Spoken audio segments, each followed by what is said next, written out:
We're going to be learning a fascinating topic. It's called the living language of Lashon HaKodesh. And I want to start off by thanking Moshe and Naomi Sorsha, who are sponsoring the shir for the 56th yard site of Moshe's father, Reb Aaron Yoel ben Rav Moshe Yehuda, Reverend Aaron J. Sorsha, Olav HaShalom.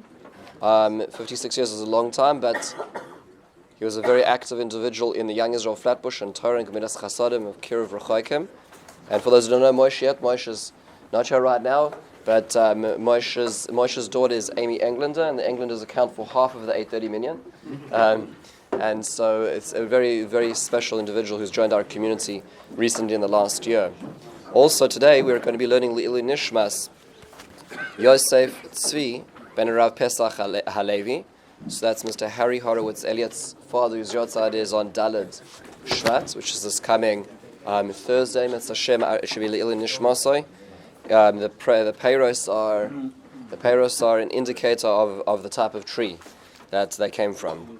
And also Le'ilui Nishmas Yerachmiel ben Yeshayahu, Dr. Tiger's father, Robert Tiger's father, whose yahrzeit is this past right, also on Chav Zayin, and his sister, whose boy by Yom yahrzeit is today, Shendel Leah Bas Yerachmiel, Mrs. Janet Graber Be'ezas Hashem should be Le'ilui Nishmasa, and she should have continued Aliyas Nisham for all the continued growth of the Mishpacha.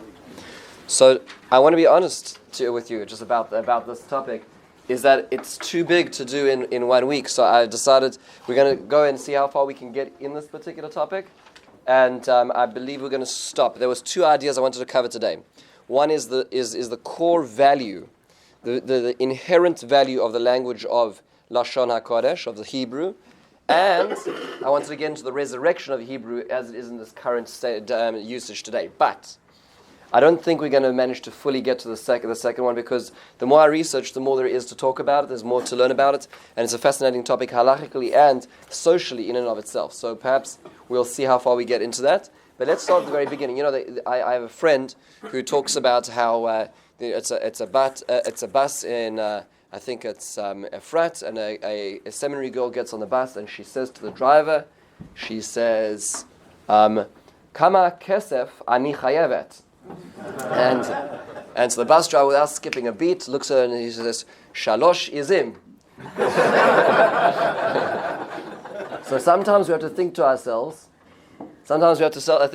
how much are we really speaking Hebrew, and how much are we speaking a different language altogether? Remember that when we look back at the history of we'll call our holy books, it is true that the Torah is mostly the Tanakh is mostly in Hebrew. There's two books which aren't, right? But they're in Aramaic. But nonetheless, when we move to the Mishnah is mostly in Hebrew. When you move to the Gemara is actually mostly in Aramaic. So there's a shift even in what we're learning. We have to be bilingual just to get through. And then when you go to yeshiva, you have to be trilingual to understand the yeshivish. A yeshiva charade, right? So there's numerous tiers of language that we go through, which are all holy and worthy languages. But let's start at the very beginning. Obviously, this is related to this parasha, because one of the distinguishing signs of our nation, which allowed us to exit Egypt wholesomely as a nation, was Shalai Shinu Es Lashon. They didn't change their language. When I ask the question, what does that mean? You know, does that mean that they were still speaking Lashon Ivri? Does that mean they had a particular accent of Egyptian? You know, we have some very special languages in our Hebrew, right? In our history, right? So we have Ladino. Ladino was a sort of a Jewish Spanish kitchen language, which was very, very, it's almost the Yiddish of today. In the Eastern Europe, Ladino was in the Ottoman Empire from all the exilees of Spain. We've had many very, very interesting languages. What does it mean, Shalai Shinu Es Lashon? What exactly was this core value which kept them strong? So now I'd like to investigate with you a few ideas, some of them more relevant, or perhaps more distinguishable to us from our past, and something perhaps very, very new. So let's start at the very beginning. Why is it called Lashon HaKodesh? We have a language, let's say our national language, but why is it called the holy language? That's the question. What is holy about this language that we speak? So the first and most, we'll call it rational, logical explanation, which is given, is famously given by the Rambam himself in Moreh Nevuchim. The Rambam says the following in source 1. V'li, gam kein ta'ana v'siba b'kriyas lashonenu zeh Lashon HaKodesh. Why is it to me that it is called the holy language? V'loi tachshov shehu haflaga mimenu. Don't think that it's an exaggeration, like we think our language is holy, and the Greeks thought their language is holy. Don't think it's an exaggeration. Don't think it is an exaggeration or a falsehood.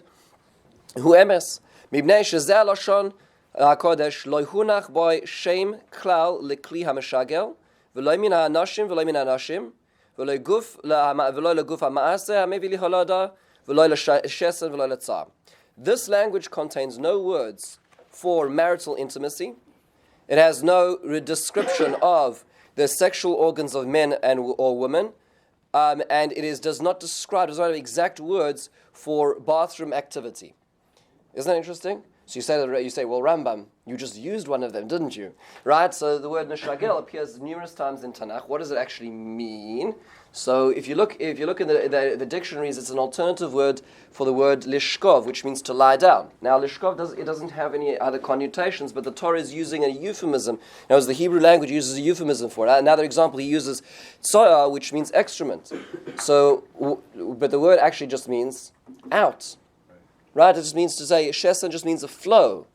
Right? So again, there's the word, the language itself borrows the words which are similar to the concepts, but it doesn't itself have particular words for it. It's always fascinating when you listen to Hebrew today, and you hear people trying to swear or say bad words. So they're just reapplying all the words in negative ways. Right, so if you think about that, right, so it's fascinating to see. So the Rambam says that the language itself doesn't contain the words necessary for negative languages. They don't have a called a first usage word.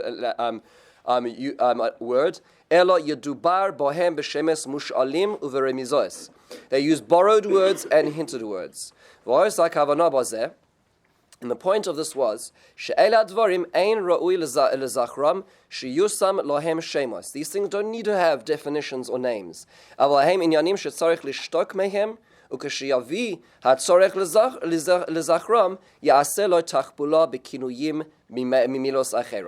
point is that we're not supposed to be talking about these things. This is a bathroom conversation. As wonderful as Shrek was, and like all the bathroom humor, the slapstick humor of our day, and what every comedian thrives on, is not what we're supposed to be talking about. That's not supposed to be our lingua franca. It's not supposed to be the topic of our conversation. So the Hebrew language is one step removed from that, and that's why our language is called Lashon HaKodesh. According to the Rambam, if you would ask the Rambam over here, is there anything unique particularly about this Semitic language in the family of, there's a special family of languages that it's part of? Is there anything unique about it? The Rambam may say, not necessarily inherently, but just so happens to be that it's a cleaner language than other languages, which is why it's called Lashon HaKodesh. Right? No, he isn't giving us necessarily a historical sense of this. He's not necessarily giving us we'll call it an inherent description, but nonetheless it's a practical modification which the language has. Very, very fascinating. The only thing is like this. Is if you were to go with the Rambam's definition of why this is called Lashon HaKodesh, there would be another way. If you were to be more precise, what should this language be called? It should be called? It should be called clean language. So we should have the cleanest language in the world. Right? That's what we should call it. Kodesh doesn't necessarily mean that, right? Kodesh literally means holy or separate, right? So there's something more about it. A little complicated to understand why that is. That's exactly the critique of the Ramban. The Ramban asks and he says the Rambam's description of this language is a clean language, and so that's not really necessarily what we're talking about over here. So the Ramban has an alternative.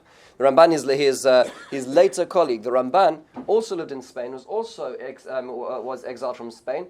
But the Ramban lived just in the turn of over the next century, so he has access to most of the Rambam's writings, and he quotes them all the time. So, but the fascinating thing is when you quote, the Ramban quotes many people. The Ramban doesn't hold back any punches when he thinks that somebody needs to be put into shape. So, for instance, when he quotes the Ibn Ezra, he feels that the Ibn Ezra is incorrect, he spares no words to to say that. And similarly, in his commentary on the Gemara, actually on the Rif, at the very back of the Gemara, is Rav Yitzchak Alfasi, and he comments on the Baal HaMa'or. He says some very sharp things about people he doesn't like, which is fascinating. Sometimes he'll say, things like it was better that he didn't even write this. It's a waste of ink for him to have penned this, right? Not I don't want his honey or his sting. Meaning to say, the Ramban was very sharp about his things. There are a number of individuals that he speaks with the utmost respect, and it's important to know this.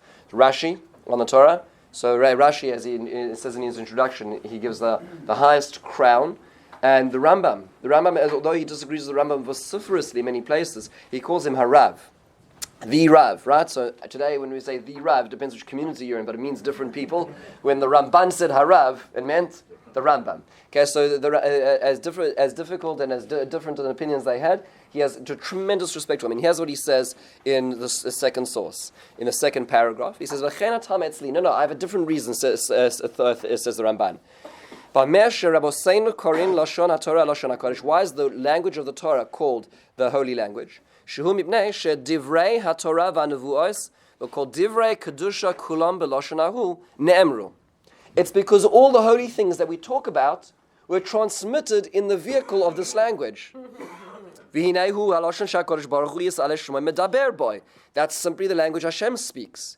Im Navi'av, with his prophets, v'im Adasayin, with his community, his congregation, Anochi v'lo yelecha, when he gave the Aseret HaDibros, the Shar Dibros, Satorah v'Nevuos, and the other prophecies, the Chei Nikra b'Shmos HaKodoshim, Kel, Elokim, Tzvakos, Shakai, v'Yudhei, v'Hashem HaGodol Meyuchad, all the names of Hashem are in this language. U'bai bara olamoin, he creates the world with it, we'll get to that hopefully. V'kara shemos hashamayim v'aretz v'chol hashabamu malacha v'kol tzov l'kulam b'shem yikra Michael Gabriel b'loshanahu. So you look in the Torah, it's the language of the Torah. Everything. Hashem's word, the names of Hashem, the names of his prophet, the names of his angels, they're all in this Lashon. It obviously is holy. It doesn't explain why, necessarily, right? He's just saying descriptively, this is what we see, is that Hashem speaks in this language. He doesn't need to translate it. By the way, there are other languages in the Torah. So, for instance, we do have quotations. Where else do we have quotations of other languages in the Torah?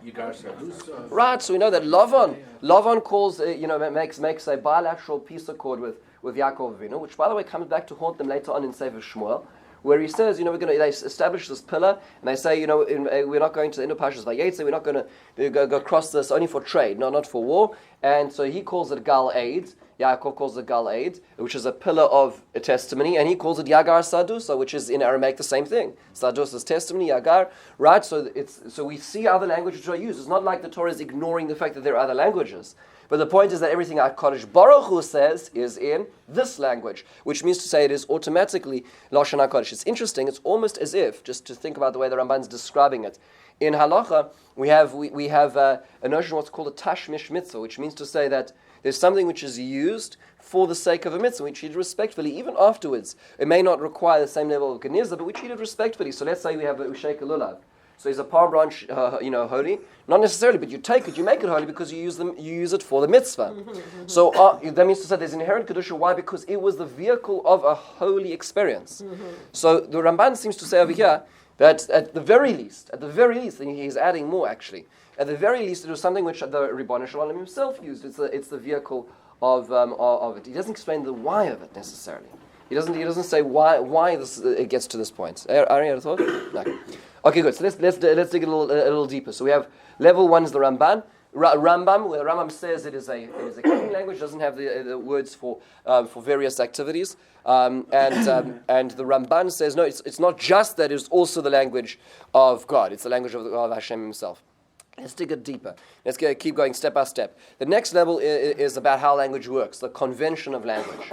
Generally speaking, language is a convention, so we all agree that we're going to call that thing outside a tree, so it's a tree, right? Does that mean to say that the word, itself has any particular meaning? Well, it depends which language English was derived from, whether it's the Germanic roots or it's the Latin roots. Depends where we derived it from. But let's assume we started a language from scratch. So all the people in a particular region of hunter-gatherers, anthropologically all said, they're going to say horse, right? That thing, right? So it makes it easier if everybody uses the same word for that thing, right? Otherwise, you're going to be riding the wrong vehicle, right? So you're going to be selling the wrong item. So we all agree that that's going to be called horse. But does the word horse relate to that thing? We could have called it brick as well, but it happens to be that's the word we chose, right? There's a certain convention in the word in languages and how they were formed. So now, so the Shiurei Das. This is Rav Bloch, the earlier Rav Bloch, Rav Avram Yitzchak Cohen Bloch. They were of course the founders of the Rosh Yeshiva. Which yeshiva? Telz Yeshiva, right? So Rav Elimeir Bloch afterwards. We have a dynasty of the Bloch family. In fact, when I grew up in South Africa, the Rosh Yeshiva of the Yeshiva Gedolah in South Africa, which I had the opportunity of learning at, was Rav Goldfein, Rav Israel Goldfein, who was a Talmud Muvak of Rav Gifta.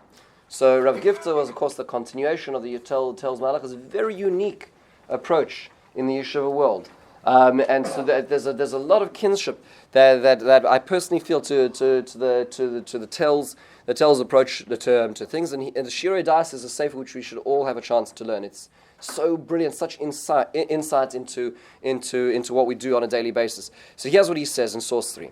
He says you need to know something. Lashon HaKodesh is not similar to other languages. In that, shebechol halashones ein lemila l'shem shayachus la'atzmius hadavar u'mausa. The name does not relate to the etzem, to the idea of the item it's describing. Language is simply a convention of what is accepted. They all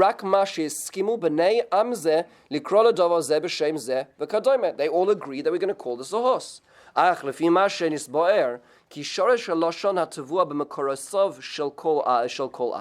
know that every language is rooted in the experiences of that nation. Every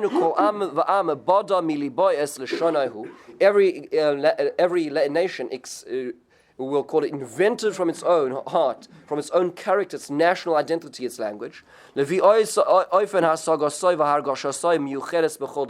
of its perception.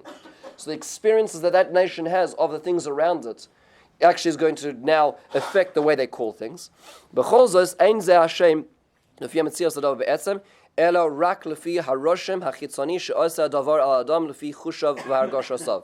It is only as it affects the people as they are seeing and experiencing it.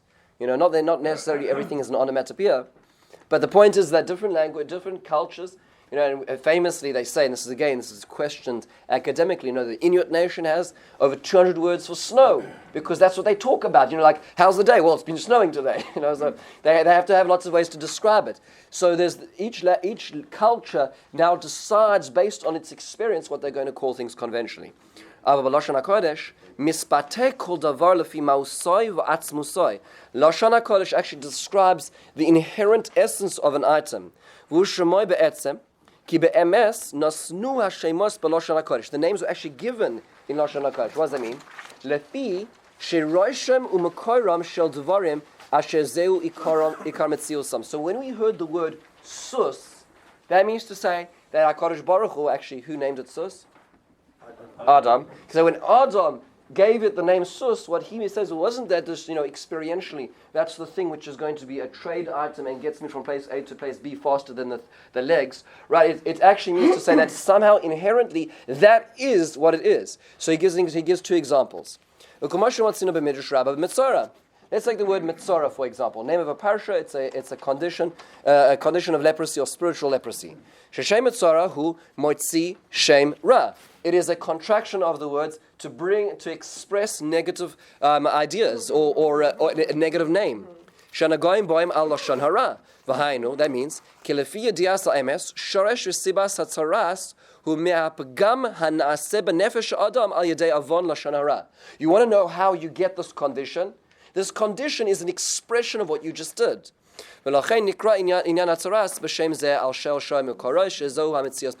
is its real essence. Another example. Milah zaka. What does the word mean? Zacha means to earn. To earn, right? Right. Your zacha. Ezer loy zacha. Kenegdo, there's numerous times where the Gemara talks about that. Zach v'metzia, the Gemara talks about. Shehuncha b'Lashon HaKodesh al kinyan v'asagas davar, which means acquisition. Zeu mipnei yefi yedias ha'emes, according to the truth of knowledge. Kol ma she'adam masig ba'olam hazeh hu matas HaKadosh Baruch Hu ba'ad zechuyosov haruchaniyos. It is related to the word zechus, which means merit. So how do you acquire? It's only through merit. So when we say a basic thing, you're zoiche b'matana, you acquire it, it means that you must have the necessary spiritual bank account to get it. So the language actually describes the experience itself, the actual idea itself. Every word. What was that? Every word in the language. So what's interesting is if you go through, it's very fascinating. If anybody has an opportunity, there's a book penned after his passing called the Etymological Dictionary of the Hebrew Language by Rav Hirsch. Rav Hirsch is one of the people who does this a lot.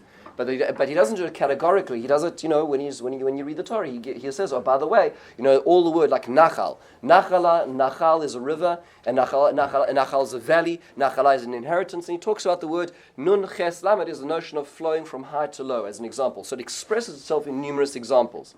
Then you also see, by the way, that Rav Hirsch goes into further things. There's 5 different places in the mouth where, or actually in the oral cavity, where we express different words. So what we call in English the plosives are from the lips, and so there's a group of letters which come from that area, and there's gikak which comes from the palate, and there's a group of 5 letters which just come from the garon, resh, ayin, ches, right? So if we say it properly, aleph is not from the same place, but nonetheless, the Rav Hirsch understands that those groups are also internally interchangeable as well.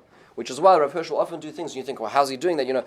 Cheses and ayins, and so on. There's a lot of interchangeability, and he goes into the equation. So it is fascinating to do that. And if anybody ever has a word where you don't understand what it is, don't go to the gematrias. Like we'll call that's a different channel. Go first to Rav Hirsch and see what Rav Hirsch actually says about how these words operate. So every word we don't know necessarily, but there's a meaning. There's an inherent meaning, and that inherent meaning can express itself in numerous words which are all related to the same conceptual basis. That's what he says. He's giving examples here. So it's probably some. That's not unique to Hebrew. Every language has roots that come from different languages, and they're expressive of other words that are built on them. And the sound changes the same. Elliot, you're 100% right. You're 100% right. So we have not reached the bottom of the barrel yet. So it's you're right. But at this point in time, what he's saying is that over here, if you look at numerous Hebrew words, there is we'll call it the spiritual underpinnings of those words are connected, not just the conventional underpinnings, right? So it gives meaning as to how I get there. Which means, by the way, that what he's arguing is that there's a lot of why embedded in the what, right? So every time we try to understand what's going on, a person got tzoras, why? Motzi shemra. A person was zoiche, why? Because of schus. Meaning the why is embedded in. Yes, Sean. Comment what you said. It may be true that all languages are built on roots and others, but ultimately it came back to a convention. The original source of the convention. What he's saying here is that this point is that there is a certain intrinsic nature. There's a Lashon HaKodesh, there's an essence to it. There's a basic essence to it, which is more fundamental than in other languages, which is better. I want to come to that point. I want to see why that is. Why is that so? But we need to get a few more steps. But just by the way, just as a break over here between these next steps, you should know what's the only unbroken code in all of code breaking history. The only unbroken code in all of code breaking history. There's a book called Code Breaker. If you want to, it's by Simon Singh. Very fascinating book. We talk about the history of code. It's a very, very fascinating book for teenagers who are interested in code breaking at the time. It's a very, very fascinating book. History of codes. There's only one code which really has not been broken. And that is used in the Second World War, the Navajo Indians. And the reason it was unbreakable was because it's a different basis of mother tongue.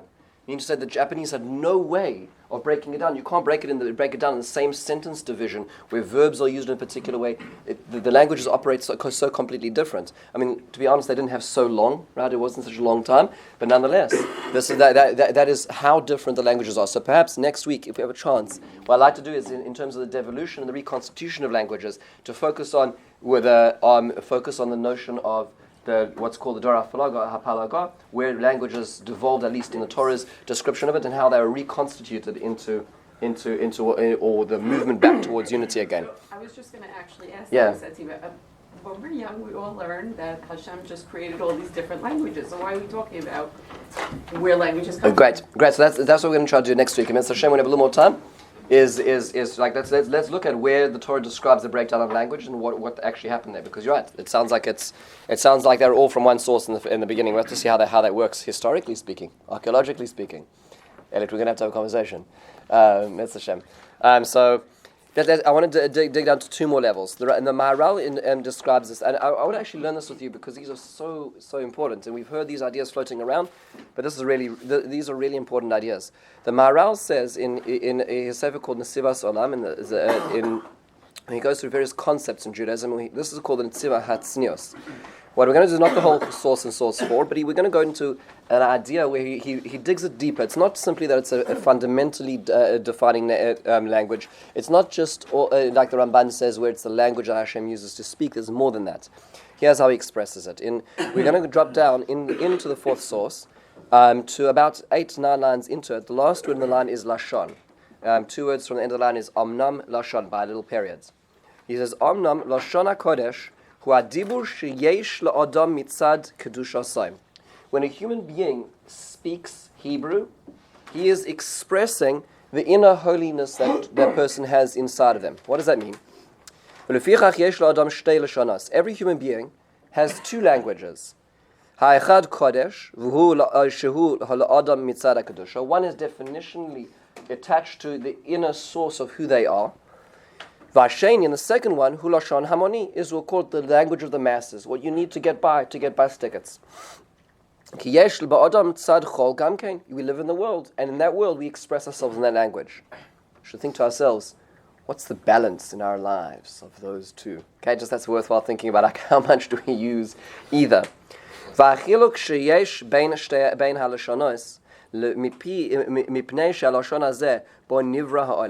is it different? He says, because, and the Ramban referenced this, is the world is created with the inner one, we'll call the holy one. What does that mean? The Midrash tells us the world was created with this language.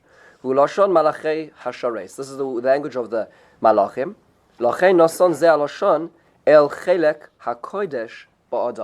So that language is put into the holy aspect of a human being, which of course we call the neshama, which means to say that the human being, as is explained, is a composition of two different sets of forces. It's the physical force and the spiritual force. The unity of those creates a human being. So we're half animal, we're half majestically an angel, and the language that we speak reflects either of those. So when we speak English, when we speak a language, we are expressing, we'll call it conventionally, how we get by as a sophisticated sapien, as a sophisticated primate in the societies that we've created. And then when we speak Lashon HaKodesh, we're expressing something deeper in ourselves, which is definitionally part of our creation process, separate to the animals. And that's why he says, V'lakach HaTorah v'sifrei HaKodesh nichtavim b'zeh Lashon davka. That's why the Tanakh is written specifically in this language, and that's a way of accessing that part of ourselves. Now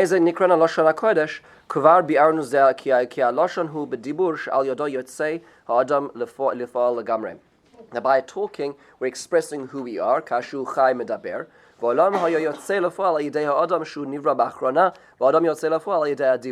So the world came to full expression by the creation of the last element, which is humanity, and the human comes to fruition by expressing himself, by not just thinking, but by talking. And therefore, by speaking Lashon HaKodesh, we're expressing the real reason of creation, which is in ourselves, lying dormant most of our lives, until we give it expression, which is through the language of the rhythm of Lashon HaKodesh. Very fascinating way of looking at this. So the Maharal saying is that when we are talking, when we're learning Torah, we've just been learning Torah in Lashon HaKodesh. It's not just my summary of what I think the Maharal is saying. We've just looked at the Lashon HaKodesh of the Maharal. And as we're expressing that, as we talk about this, as we listen, as we read it, there's something triggering in our inner self, which is put there by the Ribono Shel Olam himself, which is now being activated through this expression. Why? What's the mechanism over here? Because That's how he created the world. He created the world with this language. What does that mean? We all hear these famous midrashim. Histakel ba'oraisa u'barei olam, which by the way is in Aramaic, right? So right, because where does it come from? Zohar, right? So histakel ba'oraisa, and HaKadosh Baruch Hu looked into the Torah and created the world. But what does that mean? HaKadosh Baruch Hu went to the Lashon HaKodesh and pulled out the Torah. It says, "Bereshis bara Elokim et Shemayim v'aretz." Okay, we're going to need Shemayim and Aretz, right? That's childish, right? Of letters. Okay, good. So we're going to, there's Kabbalistically speaking, let's try to unpack this idea. There seems to be some sort of primordial energy, which seems to be expressed in Lashon HaKodesh, which is being unpacked into what we see the world today. And when we have access to it, when we give access to it, somehow some of it's hidden in us, we're allowing that out again. So what is that? What is that primordial energy? How does this work? So let's take a quick look. This is actually in the Shara, the Tanya, Rav Shneur Zalman of Liadi, in the first section, the first chapter of what is called the Shara Yichud Va'emunah. Very, very famous idea. But let's learn it. Let's really learn. Let's try to appreciate what's going on over here. Very beautiful description of how creation unfolds. It's actually remarkably accessible, this particular chapter. This is the following. Hinei ksiv, it is written, La'olam Hashem, forever Hashem devarcha nitzav b'shamayim. That's a very powerful pasuk. Your word stands in heaven. This pasuk is used in numerous contexts. You'll see, sometimes this pasuk is used when talking about a bad gezerah. We sometimes use it in the following way. We say, Hashem, la'olam devarcha nitzav b'shamayim. Your word should stay in heaven, meaning, and not filter down to this world. That's the way we use it. I remember when I used to go, when I was in yeshiva, we used to go to the Tefillah B'Rabbim for Gush Katif before the disengagement. So we go to Tefillah, and this would be one of the psukim that used in the prayer. Kodesh Baruch Hu, there's a gezerah, la'olam devarcha nitzav b'shamayim. Don't let it crystallize. Don't let it come down. So, how does he understand this pasuk? He says, "La'olam devarcha nitzav b'shamayim." Your word is standing in heaven. U'pirush Baal Shem Tov Zal ki devarcha she'amarta yehi rakia b'soich hamayim tevois v'oisios elu nitzavois v'omdois la'olam b'soich rakia hashamayim. So when Hashem said yehi rakia, those words, let there be a rakia, let there be a, I love the translation, thank you. What do they say? Firmament, right? Of course, we all know what firmaments are, right? So let there be a firmament which is going to stay in the middle of the heaven. Sometimes the English translations really just don't get it, right? So let there be this rakia. That means to say that those letters, literally those Hebrew letters, stood there in that space, holding up the heavens.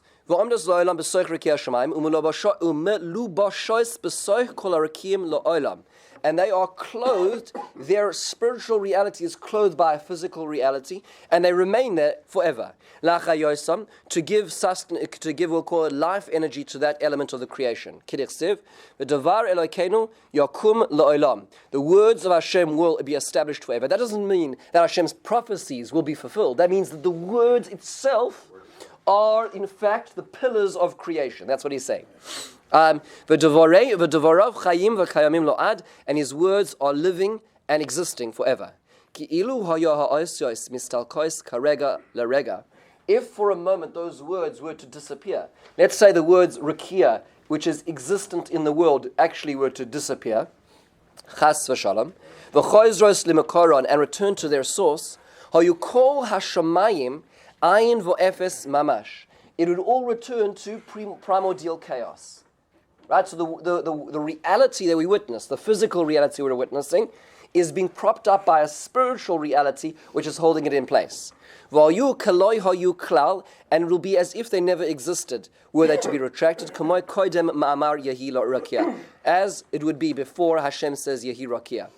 Mamash. By the way, just to point to just a little scientific tidbit over here.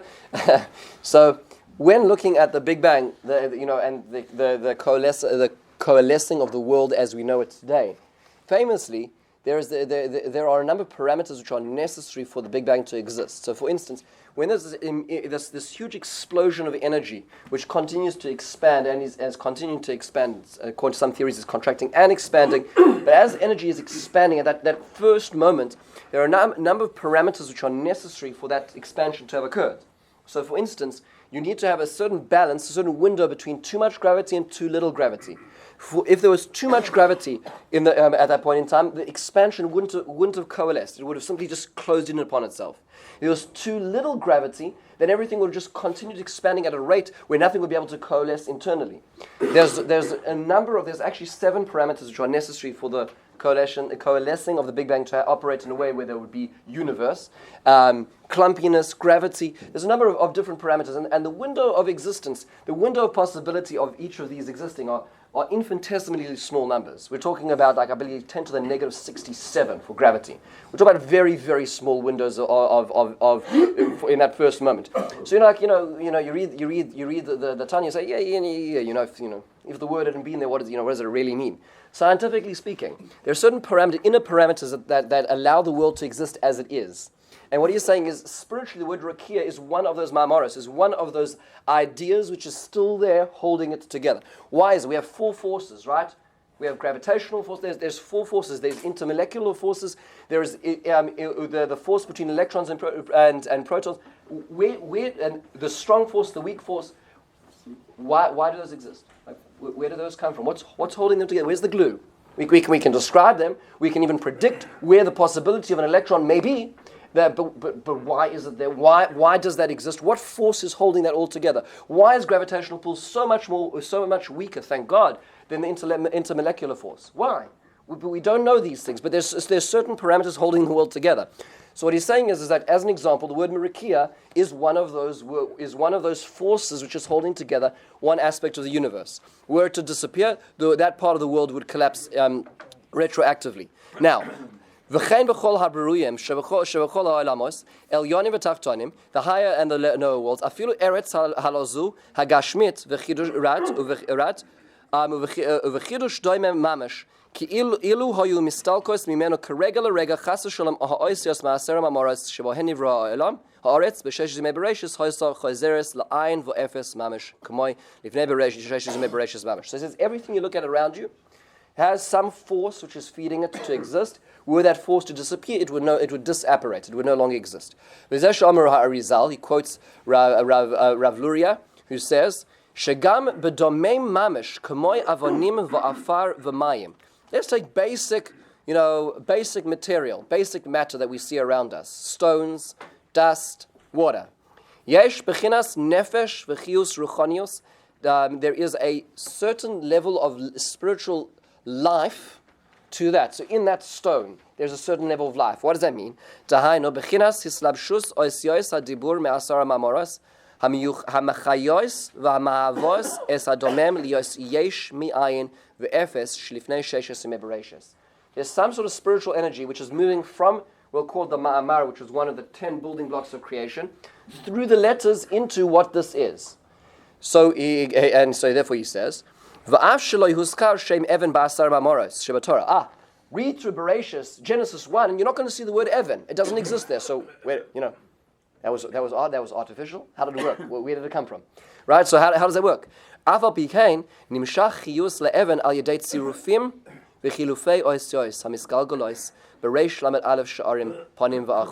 He says no. It is constituted through what's called tzirufei oisios, the combination of letters, through what he calls the 231 gates.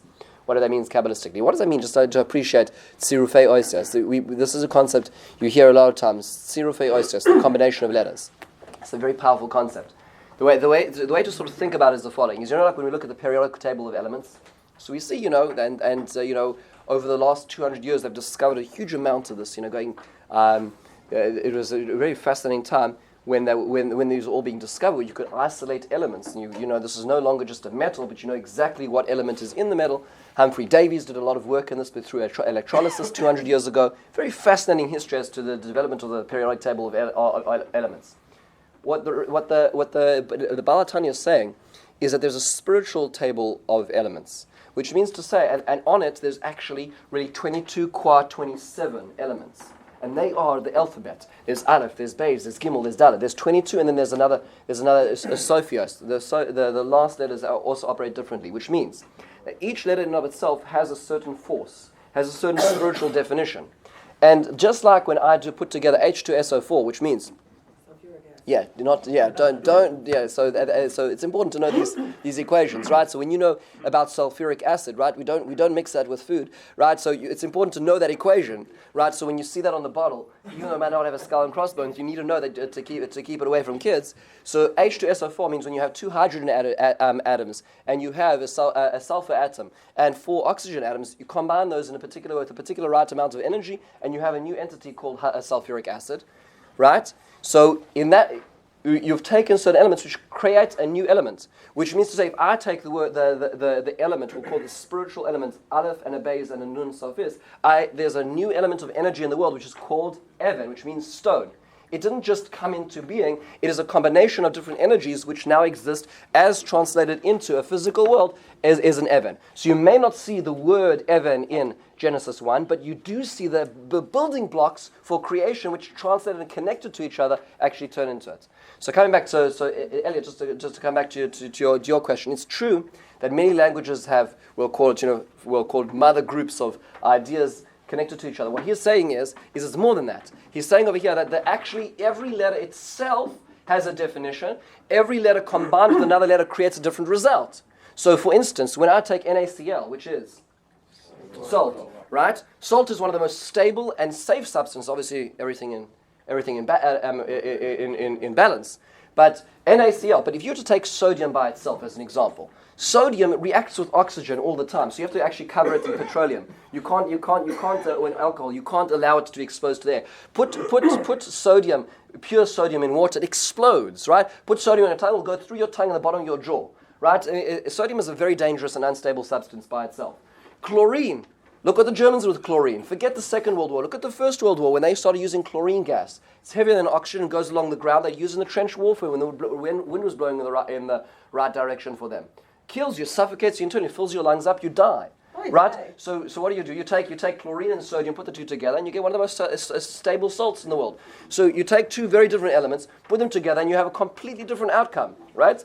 So you take two different elements. You take a samach, a vav, and a samach, and you put them together. Now we have sus, we have horse. But it means to say that definitionally there are 3 types of energy, or really 2 types of energy, which are combined to create this entity which we call a horse, which is the way the Tanya is looking at it. Very different way of looking at things. It also is important when understanding our names.